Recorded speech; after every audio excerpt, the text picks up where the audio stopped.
आप देख रहे हैं स्पेशल रिपोर्ट, आपके साथ मैं हूं अंजना ओम कश्यप। आज स्पेशल रिपोर्ट में हम बात करेंगे जनरल रावत के आखिरी सफर की, लेकिन इस वक्त हम शुरुआत एक बड़ी खबर से कर रहे हैं जिस पर पूरे देश की नजर है। महाराष्ट्र में कोरोना के ओमिक्रॉन वेरिएंट के 7 नए मामले सामने आए हैं, जिसके बाद अकेले महाराष्ट्र में ही ओमिक्रॉन के 17 मरीज हो चुके हैं, जबकि पूरे देश में इस वक्त ओमिक्रॉन वेरिएंट से कुल 32 लोग संक्रमित हो चुके हैं। लेकिन महाराष्ट्र में यह आंकड़ा बढ़ना, कोरोना हालात की समीक्षा करने के लिए कैबिनेट सचिव कल दोपहर में बैठक भी करने वाले हैं। यानी एक बार फिर से ये वक्त है जब हम सभी को सतर्क होने की जरूरत है। आपको बता दें, महाराष्ट्र में एक साथ 7 नए मामले आए हैं, कुल 32 केसेस हिंदुस्तान में ओमिक्रॉन के हो चुके हैं।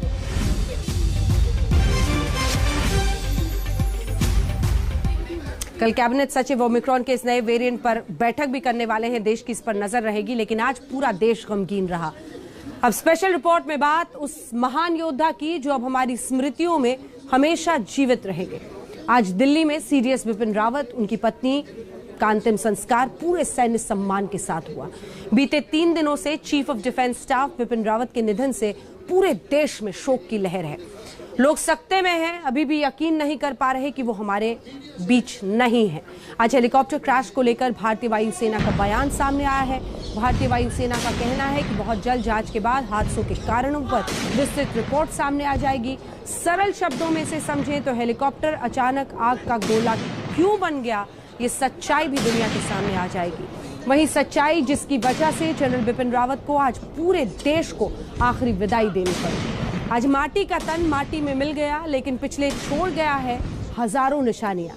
आज हम जनरल बिपिन रावत के निधन पर राष्ट्रीय शोक के बारे में आपको बताएंगे, तो जनरल रावत के निजी जीवन से जुड़े कुछ उसूलों के बारे में भी आपको बताएंगे। वही उसूल जो हर हिंदुस्तानी के लिए एक प्रेरणा बन सकता है, या यूं कह लीजिए एक सबक। जनरल रावत के जीवन का एक एक पन्ना हमें बहुत कुछ सिखाता है। आज जनरल रावत हमारे बीच नहीं है।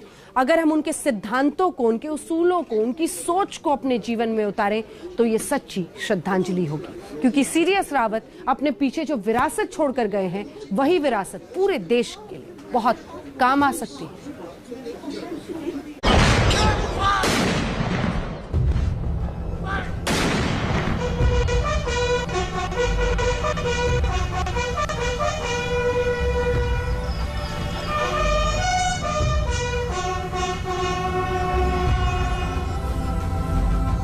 अश्क झरे जार जार, मस्तक झुके बार बार।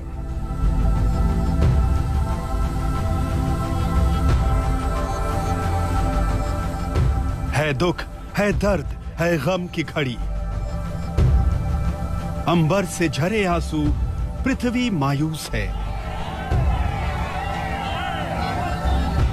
वायु का वेग बोला, जनरल तुम महान हो।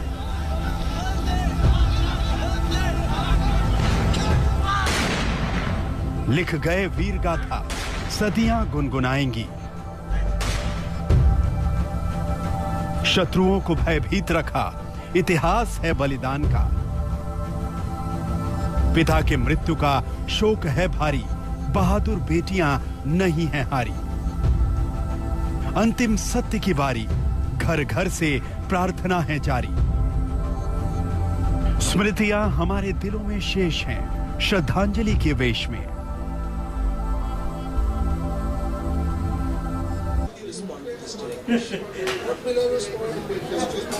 अपने से बिछड़े तो अपनों की आंखें छलक उठी। आज देश ने सीडीएस रावत को नम आंखों से आखिरी विदाई दी थी। बहुत लोगों ने दिल्ली में अंतिम दर्शन किए, अंतिम यात्रा में शामिल हुए। जो दिल्ली नहीं पहुंच सके, उन लोगों ने अपने घरों, अपने दफ्तरों में, अपने मोहल्ले में, अपने गांव में, अपने शहर में सीडीएस रावत को श्रद्धांजलि दी। आज हम अपनी इस रिपोर्ट के जरिए सीडीएस रावत के अंतिम दर्शन से लेकर अंतिम यात्रा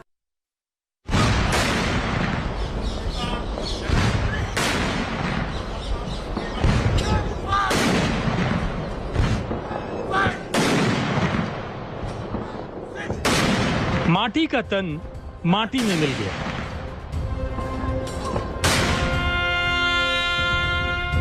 दिल्ली के बरार स्क्वायर में सीडीएस जनरल बिपिन रावत और उनकी पत्नी मधुलिका रावत का पूरे सैन्य सम्मान के साथ अंतिम संस्कार हुआ। देश ने आखिरी सलामी दी और बेटी ने अपने माता पिता को मुखाग्नि दी। और यूं जीवन के अंतिम सत्य की ओर भारत माता का वीर सपूत बढ़ चला।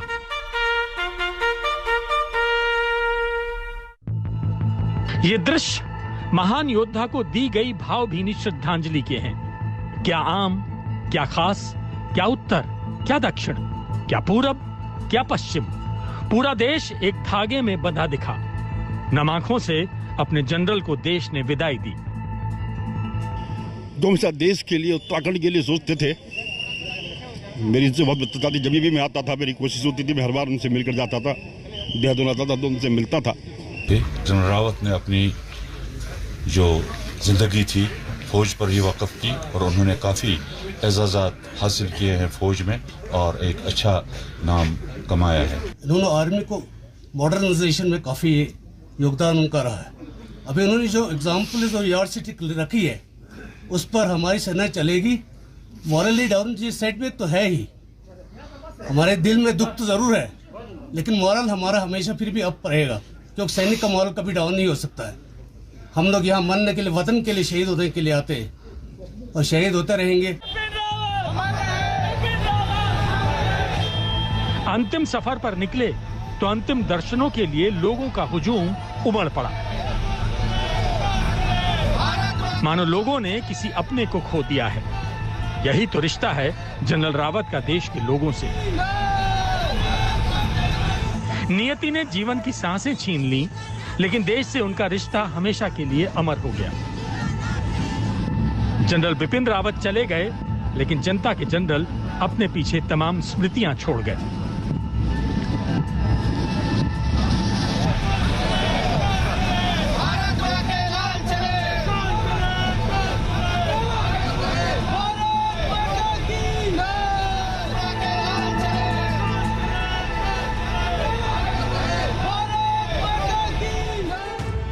इसे संयोग कहें या कुछ और, दिसंबर वो महीना है जो जनरल बिपिन रावत की जिंदगी में आए तमाम उतार चढ़ाव का गवाह बना। साल 1978 में दिसंबर में ही जनरल रावत ने सेना में देश सेवा की कमान संभाली थी और दिसंबर में ही उन्हें सेना के उच्च पदों की जिम्मेदारी मिली। दुर्भाग्यपूर्ण यह है कि दिसंबर ही उनके बलिदान का भी साक्षी बना। में इन्वॉल्व हो गया था, पूरी कोशिश कर रहा था किसी न किसी तरीके से कोई जगह ढूंढे जहां पे वो हेलीकॉप्टर को हादसे से पहले उतार ले, ताकि वो अपने आप को, हेलीकॉप्टर को और तमाम पैसेंजर्स को बचा सके। लेकिन पहाड़ों के अंदर ऊंची नीची ऐसे जमीन होती है, जंगल थे, डीप रवीन्स थी, कोई जगह ही नहीं मिली उसको हेलीकॉप्टर उतारने के लिए। ऐसे में वो एक पेड़ से टकराया और क्रैश हुआ। दरअसल जनरल बिपिन रावत भारतीय सैन्य अकादमी में प्री मिलिट्री ट्रेनिंग पूरी कर 16 दिसंबर 1978 को 11वीं गोरखा राइफल्स की 5वीं बटालियन में बतौर लेफ्टिनेंट कमीशन हुए थे। 17 दिसंबर 2016 को वो देश के 27वें थल सेना प्रमुख नियुक्त किए गए। 3 साल तक थल सेना प्रमुख रहने के बाद 30 दिसंबर 2019 को उन्हें देश का पहला CDS नियुक्त किया गया। इस पद पर उनका कार्यकाल दिसंबर 2022 में खत्म होना था, लेकिन नियति को कुछ और ही मंजूर था। रिटायरमेंट से 1 साल पूर्व दिसंबर में ही काल के क्रूर हाथों ने उन्हें देश से छीन लिया। 8 दिसंबर को निधन हुआ और आज 10 दिसंबर को पंचतत्व में विलीन हो गए जनरल रावत। मंजीत नेगी, आज तक। आज हमें यह भी जानना चाहिए कि जनरल रावत जिस परिवार से आते थे, उस परिवार की कई पीढ़ियां सेना में रही। दादा से लेकर पिता तक सेना में रहे। जनरल रावत के चाचा से लेकर भाई तक भारतीय सेना में अपनी सेवाएं दे चुके हैं। आज आपको जनरल रावत के परिवार की प्रेरित करने वाली कहानी भी देखनी चाहिए, तभी आपको समझ में आएगा देशभक्ति के लिए, प्राणों की आहुति देने के लिए वो सदैव क्यों तत्पर रहते थे।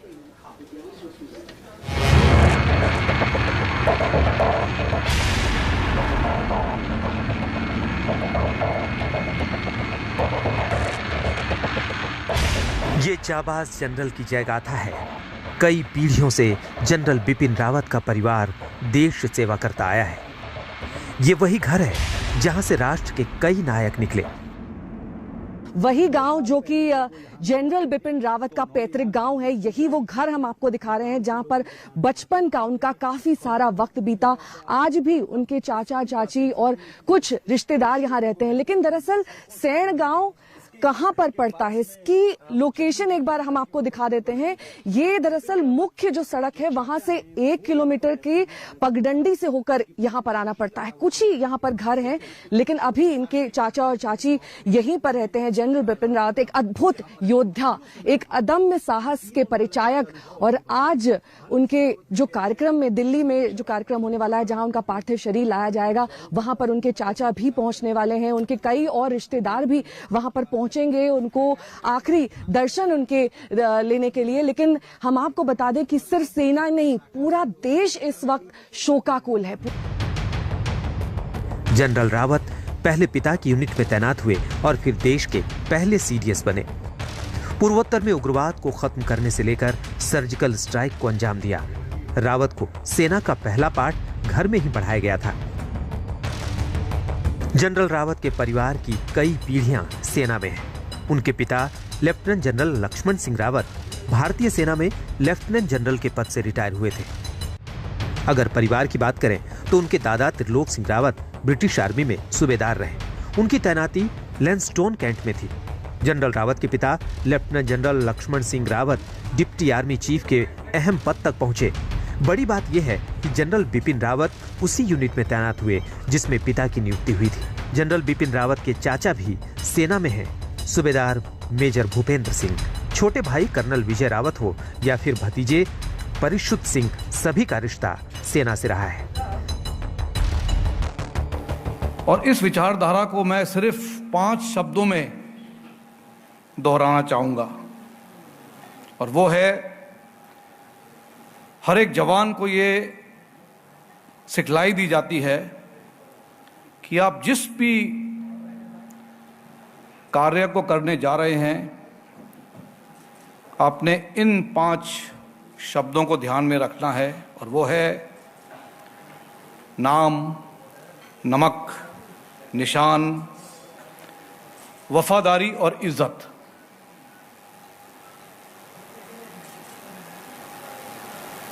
तो नाम से जवान क्या समझता है?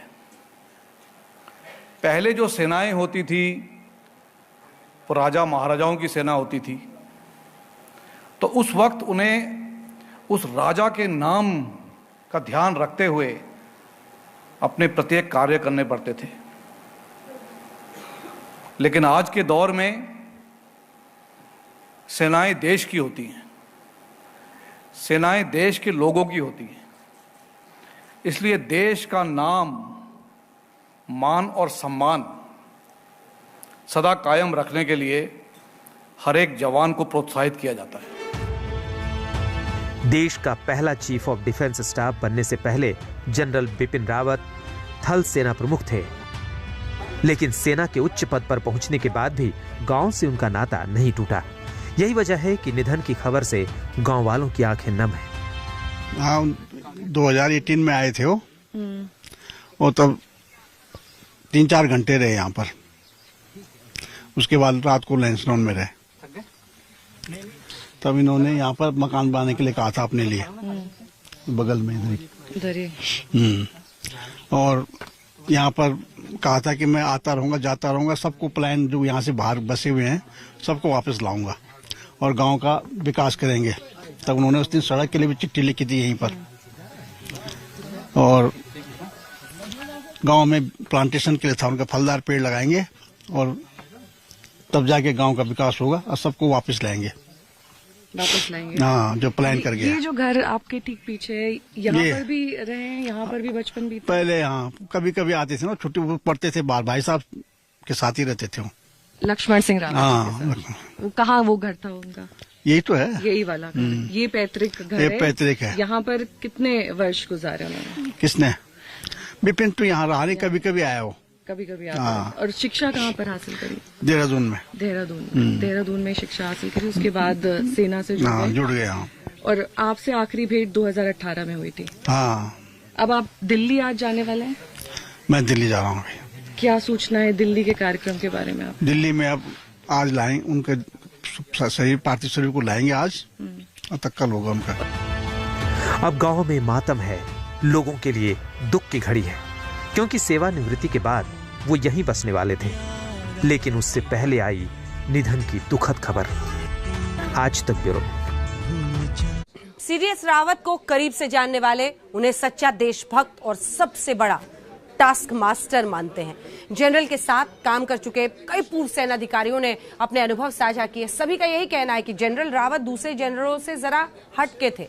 जनरल रावत की वर्किंग स्टाइल में जो बात थी वो किसी और में नहीं।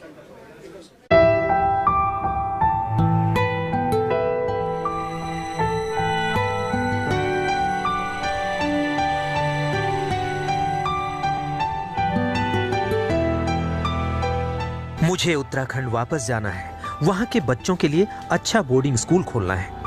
यही सपना था जनरल बिपिन रावत का, जो हमेशा के लिए अधूरा रह गया। आज तक संवाददाता मंजीत नेगी से बातचीत के दौरान अक्सर जनरल बिपिन रावत अपने इसी प्लान का जिक्र करते थे। जनरल रावत चाहते थे कि देश की सेवा के बाद देश का भविष्य यानी बच्चों की नई पीढ़ी को बेहतर बनाएं। उनका प्लान था सेवानिवृत्त होने के बाद एक स्कूल गढ़वाल में और एक स्कूल कुमाऊं में खोलें, ठीक वैसे ही जैसे मेयू कॉलेज है। जनरल बिपिन रावत हमेशा कहते थे कि अगर आपने माँ और मातृभूमि की सेवा कर ली तो आपने भगवान को पा लिया। और मातृभूमि की सेवा करते ही उन्होंने अपने प्राण न्यौछावर कर दिए। लेकिन अपनी जन्मभूमि उत्तराखंड की सेवा करने का उनका सपना अधूरा रह गया। वो रिटायरमेंट के बाद देहरादून में रहना चाहते थे, वहां घर बना रहे थे। उनका सपना था कि उत्तराखंड के दूर दराज इलाकों में रहने वाले बच्चों के लिए 2 आधुनिक स्कूल भी खोलेंगे। बच्चों से जनरल रावत को बहुत लगाव था। वो अक्सर स्कूली बच्चों से मिलने जाते थे, बच्चों से अपने अनुभव साझा करते थे। आज आपको ये तस्वीरें बहुत गौर से देखनी चाहिए। ये साल 2017 की तस्वीरें हैं। General Bipin Rawat school dress पहनकर स्कूल पहुंचे थे। ये वही कैम्ब्रियन हाल स्कूल है जहां उनकी प्रारंभिक पढ़ाई हुई थी, यानी जब अपने स्कूल गए तो उसी स्कूल ड्रेस में। जनरल रावत बच्चों के लिए बेहतरीन स्कूल खोलना चाहते थे, लेकिन अब ये सपना कभी पूरा नहीं होगा। दरअसल वो चाहते थे कि बच्चों में राष्ट्र प्रेम की भावनाओं को पैदा करने की जरूरत है। प्रारंभिक शिक्षा से ही बच्चों में राष्ट्र सेवा का भाव होना चाहिए। जनरल रावत को करीब से जानने वाले बताते हैं कि वो दूसरों से एकदम हटके थे। उनकी वर्किंग स्टाइल और शख्सियत एकदम अलग थी। उनको देखकर हम सबको अपने परिवार में एक बहुत बड़ा मोटिवेशन हुआ और हम सब ने भी फौज ज्वाइन करी उनको देखकर। उन्होंने जो फौज में जो एक इतिहास रचा है वो इतना सराहनीय है कि इस इतिहास को सुनहरे अक्षरों में हर समय लिखा जाएगा और आने वाली पीढ़ियां हर समय जनरल बिपिन रावत को याद करेंगी। आज आपको रिटायर्ड लेफ्टिनेंट जनरल शंकर प्रसाद को सुनना चाहिए। प्रसाद ने न सिर्फ बिपिन रावत के साथ कई सालों तक काम किया, बल्कि उन्हें 3 दशकों से जानते हैं। उनके लिए कंट्री फर्स्ट था, बाकी चीजें बाद में थी। उनकी जान पहचान तो 1991-90 से है। देखिए, उनके साथ सबसे बड़ी खूबी ये थी कि वो सबकी बात सुनने को तैयार थे, चाहे रिटायर्ड हो, चाहे सर्विंग हो, चाहे सीनियर हो, चाहे जूनियर हो। और उसके बाद अगर वो जो व्यक्ति उनको कोई सजेशन दे रहा है तो उसको वो कहते थे जी आपका सजेशन बड़ा अच्छा, हम इसको मुकम्मल करेंगे, इसको अप्लाई करेंगे। और अगर उनको बात सही नहीं लगती थी तो वो सफ़ा कह देते थे कि भाई ये बात ठीक नहीं है, मेरे इसके ये रीज़न्स हैं। और रीज़न करके उनकी रीजनिंग पावर इतनी अच्छी थी कि वो इतनी तसल्ली से, इतने अच्छे तरीके से समझा देते थे कि देखिए जो आप कह रहे हैं वो ठीक नहीं है, जो हम कर रहे हैं वो ठीक है और मैं इस मारे ये कर रहा हूँ। और उसको जब समझा देते थे तो जो सुझाव देता था वो मान जाता था कि हाँ ये ठीक कह रहे हैं, हमारा कहना गलत था, हम इसको मिसअंडरस्टैंड कर रहे हैं या हमारा इसका नज़रिया गलत था। और दूसरी बात उनकी बड़ी भारी ये थी कि हर दफ़ा जब बात करते थे किसी से तो एक किस्म से मुस्कुरा कर बात करते थे, always smile on his face. Retired lieutenant general Shankar Prasad के मुताबिक जनरल बिपिन रावत बेहतरीन टास्क मास्टर थे। उन्होंने सेना की वर्किंग स्टाइल को बदल दिया। डोकलम में जो हुआ, आपने देखा कि उस समय बिपिन रावत साहब चीफ ऑफ आर्मी स्टाफ थे, उन्होंने एक विजन दिखाया, उन्होंने एक जॉइंट पेंटशिप की तजवीज़ बनाई। वो जॉइंट पेंटशिप क्या थी गौरव? वो जॉइंट पेंटशिप ये थी कि उन्होंने एक सेना की उतनी ही नफरी उसके सामने खड़ी कर दी चाइनीज़ की, जितनी चाइनीज़ की थी, जिसको मैं कहता हूँ द पॉइंट ऑफ कॉन्टैक्ट। उन्होंने डिप्लोमेसी को इसके संग शामिल किया, उसने फॉरेन मिनिस्ट्री को शामिल किया, उसमें इन्होंने प्रधानमंत्री को शामिल किया, पॉलिटिकल लीडरशिप को शामिल किया, उसमें ब्यूरोक्रेसी शामिल हुई। तो इन सब चीज़ को उनके निगरान नहीं हुआ, उनकी एडवाइस से हुआ। सेना में लंबा वक्त गुजार चुके कर्नल संदीप के पास भी जनरल को लेकर कई स्मृतियां हैं। नहीं, उनका कहना ये था कि, और बड़ा सही था उनका कहना, कि जो बाकी आर्मी जो है बाकी जॉब की तरह नहीं है, नौकरी करना के लिए आर्मी में आने की जरूरत नहीं है। अगर आपको पैशन है आर्मी में आने का तब आप आइए, उसको नौकरी की तरह से मत देखिए, तो एक अपने पैशन और देश प्रेम की तरह से देखिए। जनरल रावत वर्दी में सख्त सैन्य अफसर थे तो दूसरी तरफ उनकी छवि एक सरल इंसान की थी। जिन सैन्य अफसरों और जवानों के साथ काम किया वो उन्हें असली हीरो मानते हैं। ऐसा हीरो जो देश के लिए जिया और देश की सेवा करते हुए ही जान दे दी। जनरल बिपिन रावत सेनाओं के प्रति कितने समर्पित थे, इस बात का अंदाजा उनकी इस बात से लगाया जा सकता है कि वो कहते थे कि सेना में काम करना कोई नौकरी नहीं है, ये एक मिशन है। और इसीलिए सेनाओं को आधुनिक बनाने के लिए उन्होंने जो लकीर खींची उसे वक्त कभी नहीं मिटा सकता। उन्होंने सेनाओं में थिएटर कमांड और आधुनिक बनाने को लेकर जो मिशन शुरू किया और जिस तेजी के साथ उसे आगे बढ़ाया, दूसरे अधिकारियों के लिए उसे उसी तेजी के साथ आगे बढ़ाना आसान नहीं होगा। कैमरामैन संजीव के साथ मंजीत नेगी, दिल्ली, आज तक। और स्पेशल रिपोर्ट में अब बात करते हैं सीडीएस बिपिन रावत की पत्नी मधुलिका रावत की। जी हां, बिपिन रावत ने महायोद्धा बनकर देश का सिर ऊंचा किया तो उनकी पत्नी मधुलिका रावत भी सैनिकों की विधवाओं के लिए काम करती रही। वो आर्मी वाइव्स वेलफेयर एसोसिएशन की अध्यक्ष थी। मधुलिका को करीब से जानने वाले बताते हैं कि उनमें अहंकार नाम की चीज नहीं थी। वो हर किसी से बेहद सादगी के साथ मिलती थी। उनमें सैनिकों की विधवाओं के लिए कुछ करने का जुनून था। आज बिपिन रावत और उनकी पत्नी मधुलिका सबको याद आ रही है।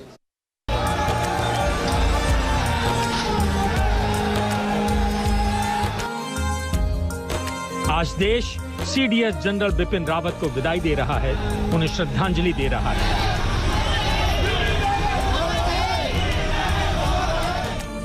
तमिलनाडु के कुन्नूर के नीलगिरी जंगलों की पहाड़ियों पर जिस तरह से MI-17 V5 हेलीकॉप्टर क्रैश हुआ, हर कोई हैरान हो गया।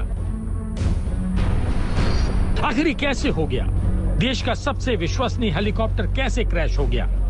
जिस जगह ये हेलीकॉप्टर गिरा वहां धधकते शोलों ने हर किसी के होश उड़ा दिए। अब एक तरफ हेलीकॉप्टर के क्रैश होने की पड़ताल चल रही है, क्यों इतना बड़ा हादसा हो गया, आखिर क्या वजह रही कि MI-17 V5 हेलीकॉप्टर धराशायी हो गया। तो दूसरी तरफ आंसू हैं, गम हैं, यादें हैं उस महान योद्धा की जो तीनों सेनाओं के चीफ थे। वो जांबाज जनरल थे।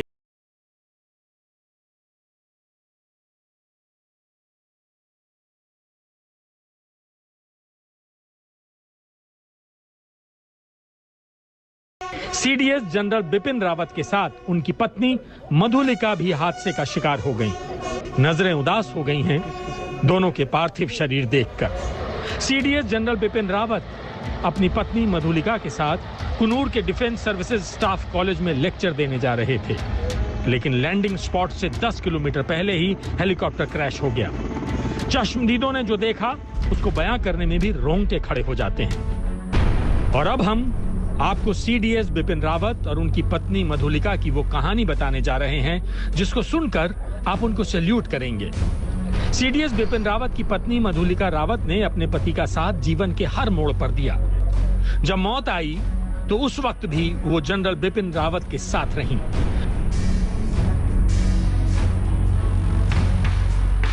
हम आपको बता दें कि जनरल बिपिन रावत की मधुलिका से शादी साल 1986 में हुई। बिपिन रावत उस दौरान सेना में कैप्टन के पद पर थे। शादी के वक्त बिपिन रावत की पोस्टिंग सीमा पर थी। बताया जाता है कि उन्होंने अपनी जिम्मेदारियों को निभाने के लिए अपने सैनिक मन के चलते परिवार से दूरी बनाए रखी।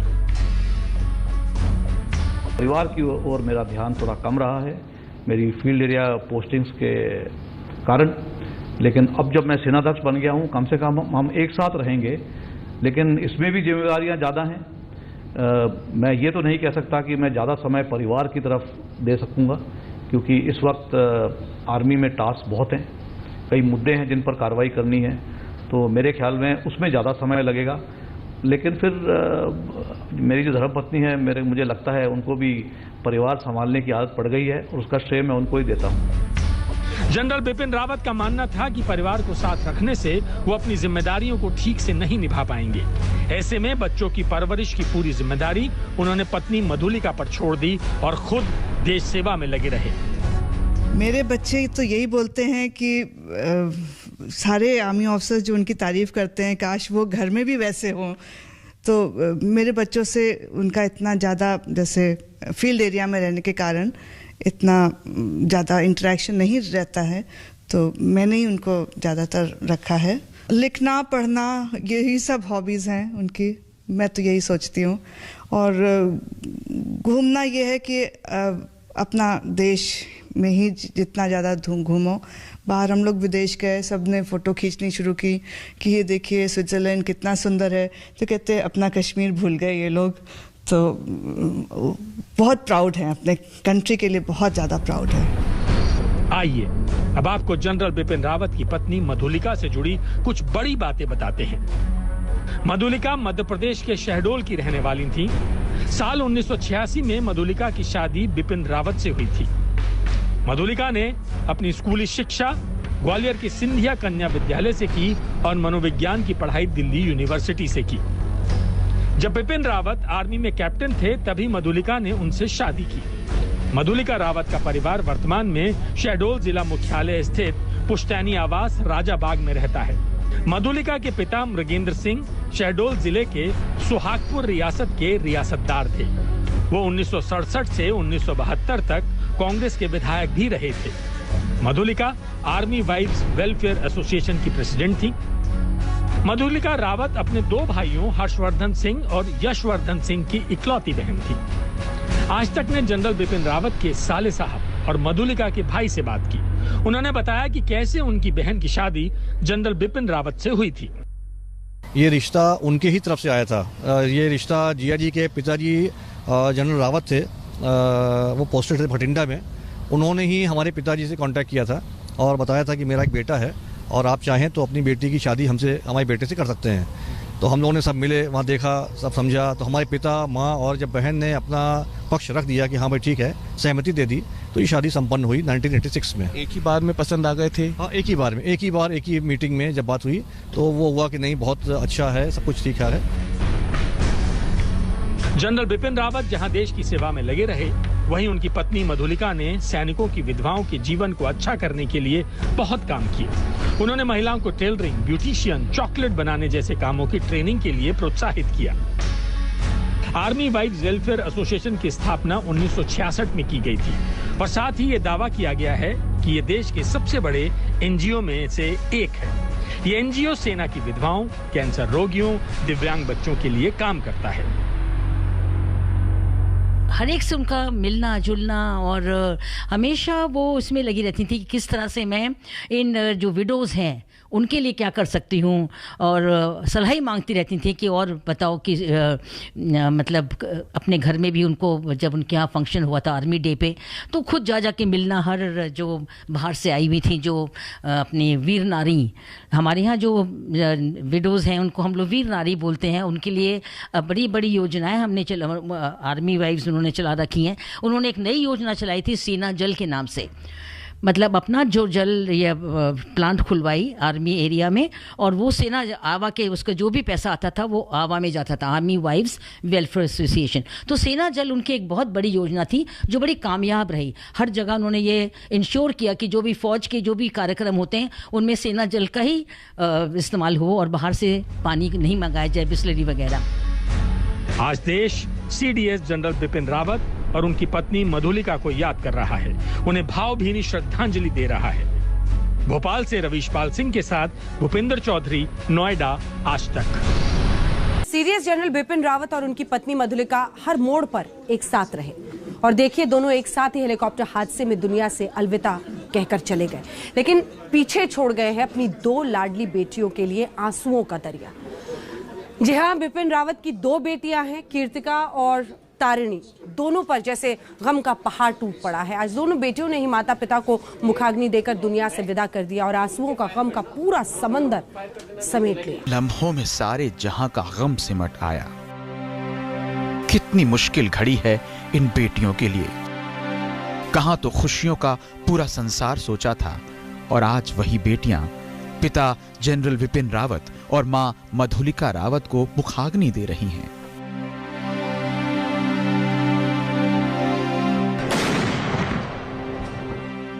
आज इन बेटियों को वो एक एक पल, एक एक लम्हा याद आ रहा होगा जब बेटियों की खुशी के लिए उनके पापा सारा जग लुटा देते थे। बेटियों की आंखों में आंसू नहीं आने देते थे। जनरल की बेटियों को नाज है देश के योद्धा पिता पर और नाज है उस मां पर जिसने अपनी जिंदगी देश पर जान न्योछावर करने वाले सैनिकों के परिवारों के जीवन संवारने में लगा दी। लेकिन एक हेलीकॉप्टर हादसे ने दोनों बेटियों से उनके पिता जनरल बिपिन रावत और मां मधुलिका रावत को छीन लिया। वो लम्हा भी समूचे देश को भावुक कर गया जब जनरल बिपिन रावत की बेटियों ने अपने माता पिता का तिरंगे में लिपटा ताबूत चूमा। पालम एयरपोर्ट पर यह लम्हा हृदय को झकझोर गया। आज बिपिन रावत की दोनों बेटियां अपनी बुआ के कंधे पर सिर रखकर माता पिता को अंतिम विदाई दे रही हैं। सलाम है जनरल बिपिन रावत की बेटियों के साहस को जो विपदा की इस घड़ी में हिम्मत के साथ खड़ी हैं। ये उस पिता की बेटियां हैं जिन्होंने देश पर सब कुछ न्योछावर कर दिया। कृतिका और तारिणी की परवरिश एक ऐसे पिता के हाथों हुई जिनके लिए देश सबसे पहले था, सर्वोपरि था। सेना होती थी और अपना फर्ज होता था। लेकिन मां बाप से बिछड़ने का गम क्या होता है, आज इन बेटियों के उदास चेहरे सब कुछ बयां कर रहे हैं। जनरल बिपिन रावत और उनकी पत्नी की मौत के बाद पूरा देश उनकी दोनों बेटियों के साथ इस दुख में खड़ा है। जनरल रावत की बड़ी बेटी का नाम कृतिका है। कृतिका की शादी हो चुकी है। फिलहाल वो मुंबई में रहती हैं। छोटी बेटी का नाम तारिणी है जो दिल्ली हाई कोर्ट में वकील के तौर पर प्रैक्टिस कर रही हैं। एक तरफ जनरल बिपिन रावत की बेटियों ने एक साथ दुनिया से अपने माता पिता को विदा किया, एक और बहादुर बेटिया ने अपने पिता को मुखाग्नि दी। जी हां, सीडीएस जनरल बिपिन रावत के साथ हेलीकॉप्टर में ब्रिगेडियर एलएस लिड्डर भी हादसे का शिकार हो गए। दुख की इस घड़ी में ब्रिगेडियर लिड्डर की पत्नी की आंखों के आंसू सूख गए हैं। दिल मजबूत कर उन्होंने अपने पति की अंतिम विदाई की रस्में पूरी की। ब्रिगेडियर लिड्डर की बेटी आशना ने अपने पिता का अंतिम संस्कार किया। अब आशना के पापा तो कभी नहीं आएंगे, लेकिन वो उनकी यादों को सहेज कर रखेगी। सब कुछ याद आता है, बट जैसे मेरी मम्मी ने बोला कि I'm going to be 17, तो 17 years वो जो हमारे साथ थे, जितनी यादें उनको साथ लेके ही चल रहे हैं और अच्छी यादें ही साथ लेके चलेंगे। I am happy he didn't have to suffer. It's a national loss. My father, मेरे पापा हीरो थे, मेरे बेस्ट फ्रेंड थे, और अभी बहुत लोग हैं तो इतना गम महसूस नहीं हो रहा। जब लोग नहीं भी होंगे इतना गम महसूस नहीं होगा क्योंकि वो इतने खुशमिजाज इंसान थे और may be it's destined and better things will come our way. Aashna 17 साल की होने वाली हैं। वो कहती हैं कि उनके पापा उनके बेस्ट फ्रेंड थे, उनके हीरो थे। पिता को खोने का गम बेटी को बार बार रुला रहा है। पापा मेरे में ही नहीं, सब में जोश भरते थे और सबसे बड़े मोटिवेटर थे वो मेरे। और मुझे याद है जब मैं 5 साल की थी, मैंने पापा को देख के एक बार बोला कि आप मेरी हर बात मानते हो ना, क्योंकि वो मेरी हर बात मानते थे। And I am scared because I was very pampered by my father. वो ये भी बोलते थे कि मेरी बेटी और भी किताबें लिखेंगी। हाँ जी, देखते हैं। वो लम्हा भी भावुक कर गया जब तिरंगे में लिपटा ब्रिगेडियर लिड्डर का पार्थिव शरीर दिल्ली के पालम एयरपोर्ट पर पहुंचा और बेटी आशना पिता के ताबूत के पास पहुंची। वो कुछ पल उन्हें देखती रही और फिर झुककर ताबूत को चूम लिया। आशना 12वीं में पढ़ती हैं। ये देखकर वहां मौजूद हर किसी का दिल भर आया। आशना के आंसू सब्र का बांध तोड़कर पूरे समय बहते रहे। लाइफ बहुत लंबी है हमें काटने के लिए, बट व्हाटएवर, अब अगर भगवान को यही मंजूर है तो फिर हम इसके साथ ही जिएंगे। This is not the way we wanted him back, but if it was not to be then. गुरुवार देर शाम जनरल रावत समेत सभी शहीदों के शव पालम पहुंचे थे। 9 बजे पीएम नरेंद्र मोदी एयरपोर्ट पहुंचे और जनरल रावत समेत सभी शहीदों को श्रद्धांजलि दी।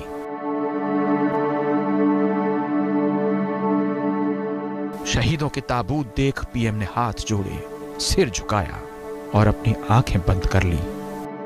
इसके बाद मोदी शहीदों के परिजनों से एक एक कर मिले और उन्हें ढांढस बंधाया। आज तक ब्यूरो।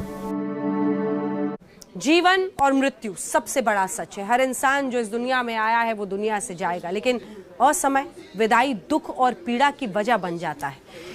जनरल रावत अपने जीवन में 2 बार मृत्यु को मात देने में कामयाब रहे, लेकिन तीसरी बार किस्मत ने साथ छोड़ दिया। काश इस बार भी कोई करिश्मा हो गया होता।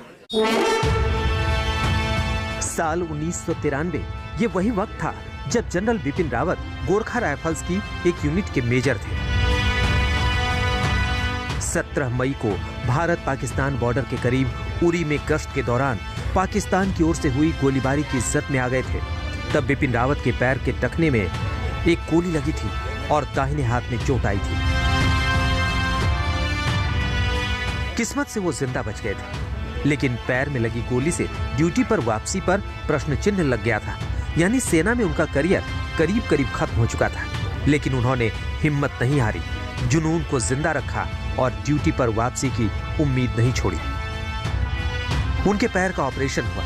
करीब 1 महीने की छुट्टी के बाद एक बार फिर वो देश की सेवा के लिए बॉर्डर पर पहुंच गए।